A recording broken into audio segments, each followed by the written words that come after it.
Good morning बच्चों। आज आपका टॉपिक है हाइड्रोजन बॉन्डिंग। तो हाइड्रोजन बॉन्डिंग हमने डिस्कस करना है, तो इसकी डेफिनेशन है hydrogen bond is a bond which is formed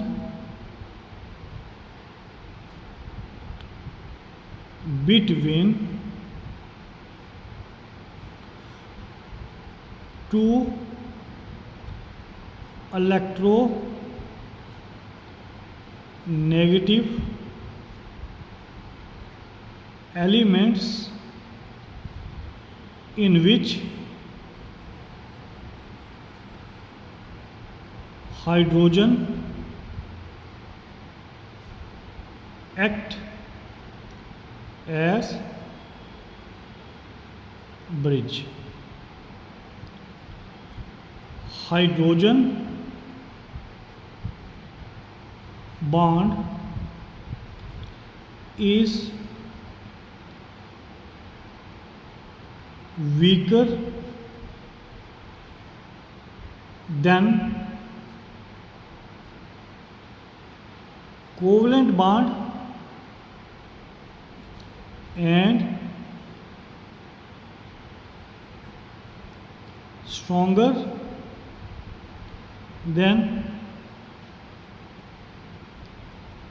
van der वाल फोर्सेस। तो हाइड्रोजन बॉन्ड जो है वो दो इलेक्ट्रोनेगेटिव एलिमेंट्स के बीच बनता है, दो इलेक्ट्रोनेगेटिव एलिमेंट्स के बीच, जिसमें हाइड्रोजन ब्रिज का काम करता है।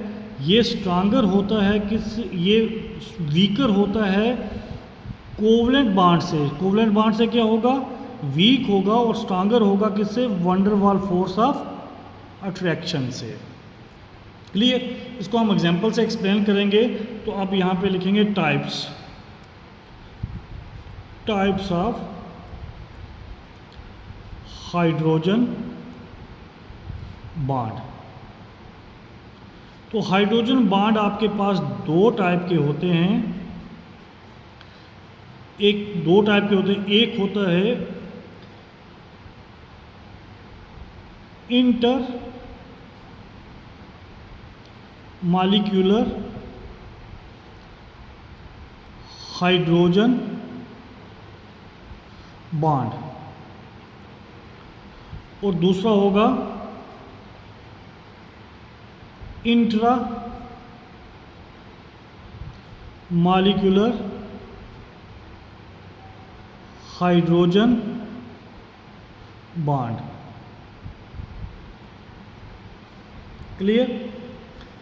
अब देखो, पहले हम लेते हैं कौन सा? Inter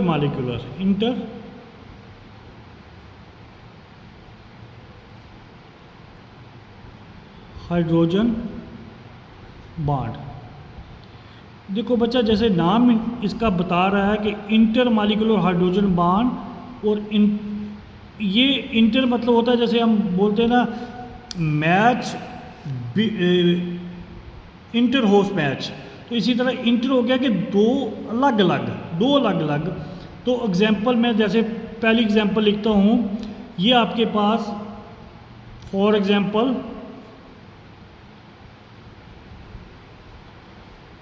in water. देखो, ये आपके पास मैंने लिखा, ये वाटर का मॉलिक्यूल ऐसा होता है O, यहाँ पे ये इस तरह का वाटर मॉलिक्यूल है, यहाँ पे H, यहाँ पे H। अब आपके पास ऑक्सीजन की इलेक्ट्रोनेगेटिविटी ज़्यादा है, इस पे थोड़ा सा नेगेटिव चार्ज होगा, इस पे थोड़ा सा पॉजिटिव चार्ज होगा, इस पे थोड़ा सा पॉजिटिव चार्ज होगा। अब इसके आगे अगर कोई दूसरा वाटर मॉलिक्यूल होगा तो उसका O यहाँ, अब आपके पास H और H यहाँ पे है, ये H, इस पे होगा पॉजिटिव, इस पे होगा पॉजिटिव, इस पे होगा नेगेटिव। अब इस पॉजिटिव और नेगेटिव के बीच में एक फोर्स ऑफ अट्रैक्शन होती है। इस पॉजिटिव और नेगेटिव के बीच एक फोर्स ऑफ अट्रैक्शन होगी। इस फोर्स ऑफ अट्रैक्शन को बोलेंगे हाइड्रोजन बॉन्ड। ये भी इलेक्ट्रोनेगेटिव एलिमेंट है। ये क्या है? Electronegative element. और ये ऑक्सीजन भी क्या है? Electronegative element. दोनों इलेक्ट्रोनेगेटिव एलिमेंट हैं और इनके बीच हाइड्रोजन क्या है? एक ब्रिज की तरह इसके बीच आया हुआ है। तो ब्रिज में आया हुआ है तो इसको बोलेंगे हाइड्रोजन बॉन्ड। तो हाइड्रोजन बॉन्ड को हमेशा हम रिप्रेजेंट किससे करते हैं? डॉटेड लाइन से। तो hydrogen bond is always represented by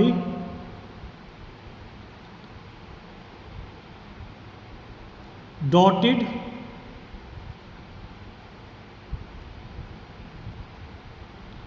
line.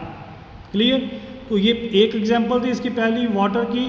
इसी तरह आपके पास दूसरी एग्जांपल ले लो बी आपके पास। तो यहाँ पे हमारे पास आ गया for example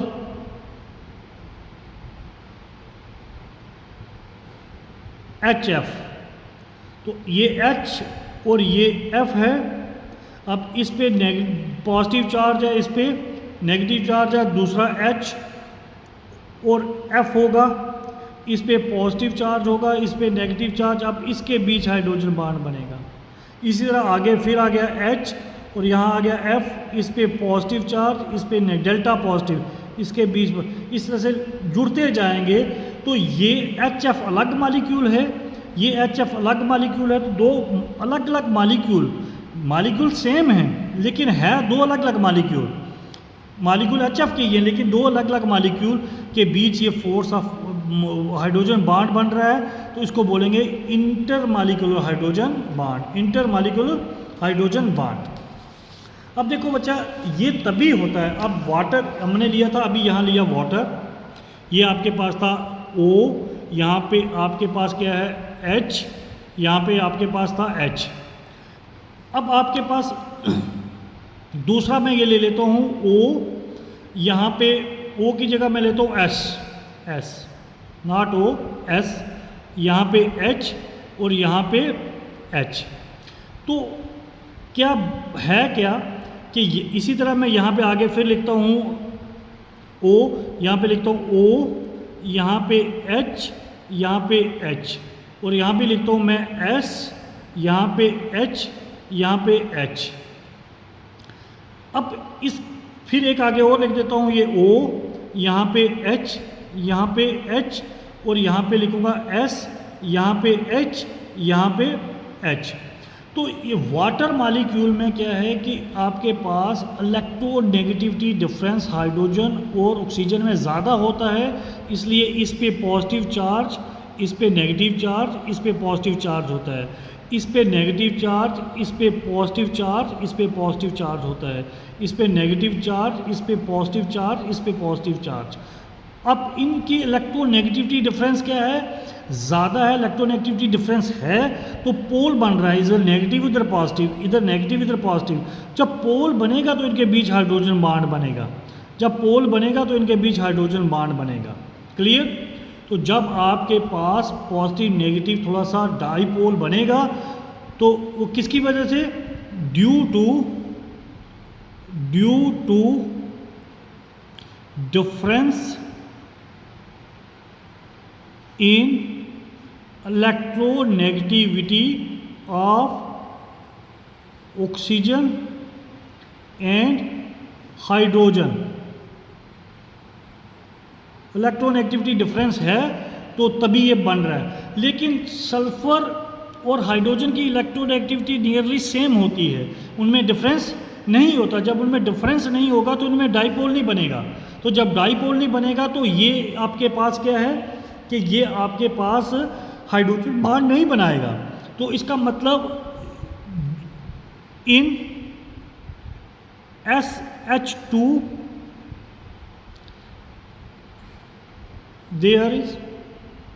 there is no electronegativity difference between hydrogen and sulfur because of which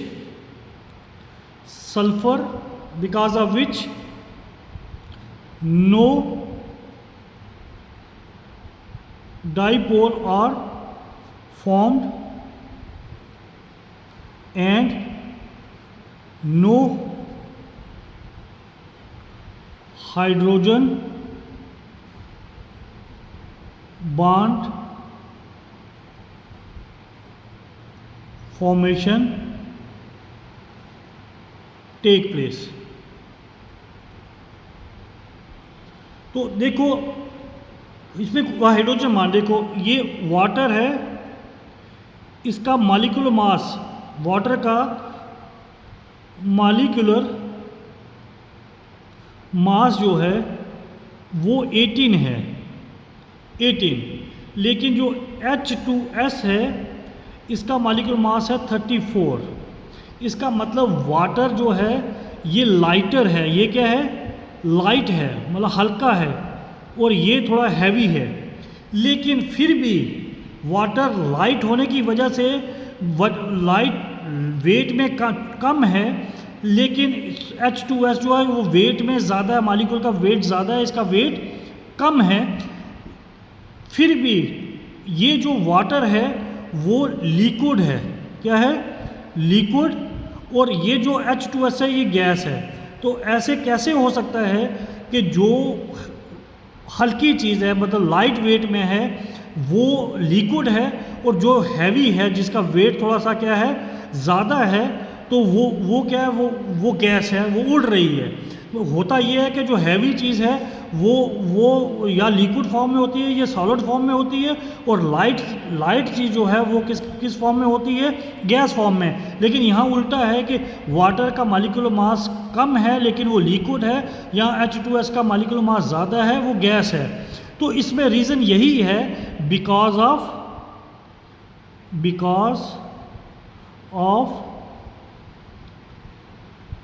presence of hydrogen bonding, क्योंकि काफ़ी वाटर मॉलिक्यूल इकट्ठी हो जाते हैं हाइड्रोजन की बॉन्डिंग की वजह से इन वाटर, जिसकी वजह से वो उनको इकट्ठे रहते हैं, तो उनका मॉलिक्यूल मास सबका मिला के बन रहा है। Presence of hydrogen bonding in water which is absent in H2S। Clear? तो ये एक अगर पेपर में आ जाए कि रीज़न क्या है, तो आपको बताना है कि वाटर में हाइड्रोजन बॉन्डिंग है जिसकी वजह से मॉलिक्यूल जुड़े रहते हैं, साथ रहते हैं, लेकिन H2S में नहीं होता, हाइड्रोजन बॉन्डिंग नहीं होती, तो इसलिए वो गैस की फॉर्म में रहता है। एक ये, दूसरा पॉइंट कि जो देखो वाटर जो है, water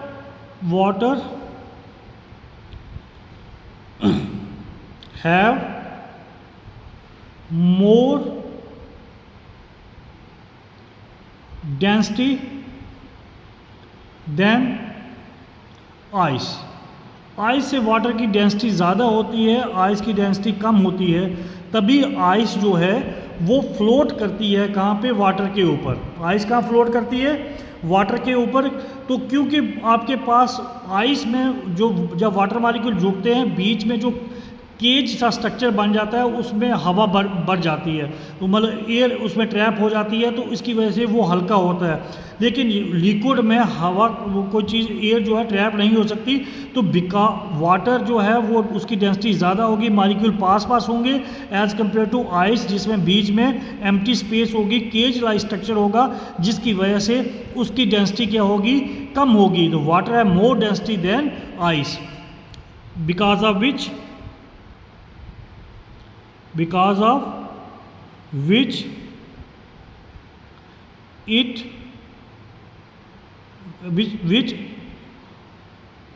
ice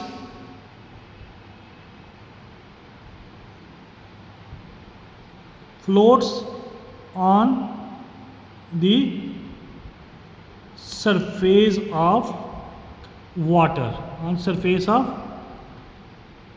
water.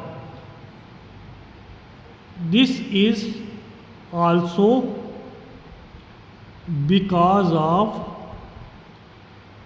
hydrogen bond, due to which a cage-like structure of ice is formed and it have empty space in it.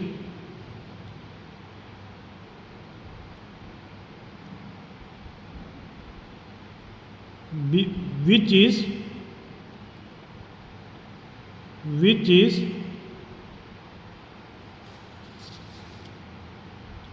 not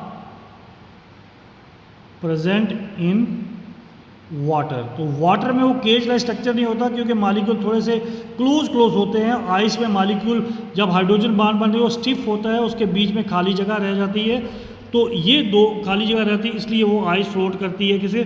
तो दो मेन इसका कारण क्या है कि आपके पास एक तो आपके पास H2S गैस है, वाटर लिक्विड है बिकॉज ऑफ हाइड्रोजन बॉन्डिंग। दूसरा आपके पास क्या है कि आइस जो है वो फ्लोट करती है किसके ऊपर, on the surface of water, वो भी because of hydrogen bonding, because of which a cage like structure जिस इज फॉर्म्ड इन आइस, और उसके बीच में एयर ट्रैप हो जाती है जिसकी वजह से उसका वेट लाइट होता है और फ्लोट करती है।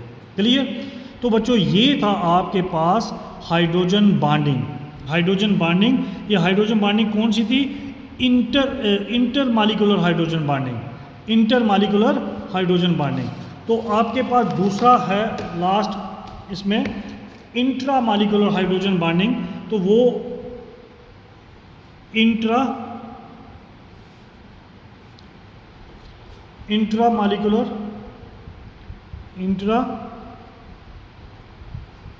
मालिकुलर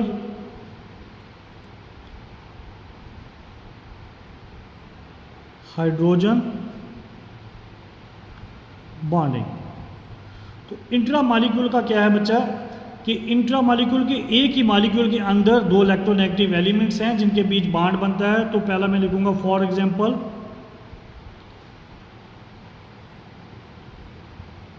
ये आपके पास कंपाउंड है, यहां पे मैं लिख देता हूं OH और यहाँ पे मैं लिख देता हूँ N, यहाँ पे O, यहाँ पे O पॉजिटिव। इस पे थोड़ा पॉजिटिव चार्ज होगा, इस पे आपके पास इसके पे पॉजिटिव चार्ज है, इसके ऊपर कौन सा चार्ज है? नेगेटिव चार्ज आ जाएगा। इसी तरह यहाँ पे हाइड्रोजन है, इस पे थोड़ा सा कौन सा चार्ज है? पॉजिटिव चार्ज है। इस पे कौन सा चार्ज है आपके पास? इस पे नेगेटिव चार्ज है ऑक्सीजन के ऊपर, हाइड्रोजन के बीच ऊपर कौन सा? पॉजिटिव। अब इस ऑक्सीजन और इस हाइड्रोजन के बीच बॉन्ड बन जाएगा। मैं दोबारा थोड़ा सा क्लियर स्ट्रक्चर ड्रा करता हूँ। ये आपके पास एक, ये यहाँ पे अगर यहाँ पे ये लगा है O, यहाँ पे H, दूसरा यहाँ पे है ये आपके पास N, यहाँ पे O और यहाँ पे डबल बॉन्ड O। इस पे पॉजिटिव चार्ज है, इस पे थोड़ा सा नेगेटिव चार्ज है, इस पे नेगेटिव चार्ज है, इस पे पॉजिटिव चार्ज है। तो अब इस नेगेटिव और इस पॉजिटिव के बीच हाइड्रोजन बॉन्ड बनेगा। ये पूरा एक ही मॉलिक्यूल है, पूरा का पूरा मॉलिक्यूल क्या है? एक ही मॉलिक्यूल है। ये पूरे का पूरा एक ही मॉलिक्यूल है और बॉन्ड मॉलिक्यूल के अंदर ही बन रहा है, तो इसको बोलेंगे इंट्रा मॉलिक्यूलर हाइड्रोजन बॉन्ड। और बी एग्जाम्पल इसकी ले लेता हूँ मैं। इस कंपाउंड का नाम है 2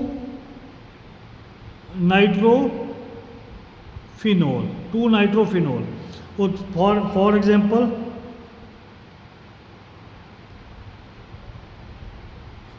ये आपके पास कंपाउंड है, यही ड्रा करता हूँ फिनोल का। यहाँ OH ग्रुप होगा तो उसको फिनोल बोलेंगे। तो आपके पास यहाँ पे आ गया C, यहाँ पे आ गया डबल बॉन्ड O, यहाँ पे आ गया H। ये फिनोलिक ग्रुप है, ये फिनोलिक ग्रुप है OH, ये एल्डिहाइड ग्रुप है। इस पे कौन सा चार्ज है, थोड़ा सा पॉजिटिव, इस पे कौन सा है नेगेटिव, इस पे कौन सा है नेगेटिव, इस पे कौन सा है पॉजिटिव। तो अब इनके बीच हाइड्रोजन बॉन्ड बन जाएगा, इनके बीच। इसका नाम है 2 hydroxy Benz aldehyde, 2 hydroxy Benz aldehyde. तो ये एग्जांपल्स हैं इसकी। पहली एग्जांपल है इंट्रा मॉलिक्यूलर की, कि ये मॉलिक्यूल एक ही है और इनके ये भी इलेक्ट्रोनेगेटिव एलिमेंट है, ये भी इलेक्ट्रोनेगेटिव एलिमेंट है, बीच में हाइड्रोजन ब्रिज का काम कर रहा है। तो मॉलिक्यूल के अंदर ही बॉन्ड बन रहा है, इसको बोला इंट्रा मॉलिक्यूलर। ये भी एक ही मॉलिक्यूल है और मॉलिक्यूल के अंदर ही बॉन्ड बन रहा है, तो इसको एक पूरे का पूरा एक ही मॉलिक्यूल है, तो इसको भी बोलेंगे इंट्रा मॉलिक्यूलर हाइड्रोजन बॉन्ड। तो ये था आपके पास आज hydrogen bonding, intermolecular intramolecular hydrogen bonding. Clear बच्चों? आज के लिए इतना बहुत है, इसको अच्छी तरह लर्न कर लेना, समझ लेना। Thank you.